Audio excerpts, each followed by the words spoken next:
Man সিটির কাছে আল হেলাল তো খালি খালি হেরে যাবে, কিছুই করা লাগবে না। নর্মাল ক্লাব আল হেলাল শুধু শুধু হেরে যাবে, সৌদি আরবের ক্লাব। তো কেমন দিল রোনালদো যে বলল যে সৌদি আরবের লিগ, সৌদি লিগ টপ 5 লিগে আছে, আপনাদের বিশ্বাস হলো না। এখন তো দেখলেন, এখন তো বিশ্বাস হলো নাকি?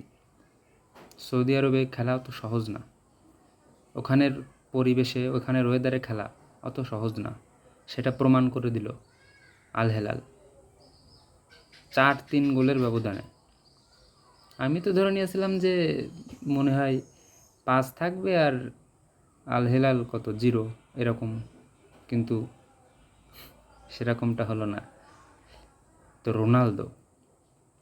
রোনালদোর কথার গুরুত্ব দিতে শিখুন। একটা লিজেন্ড, গোট, সে কখনো আজে বাজে কথা বলবে না। ধন্যবাদ।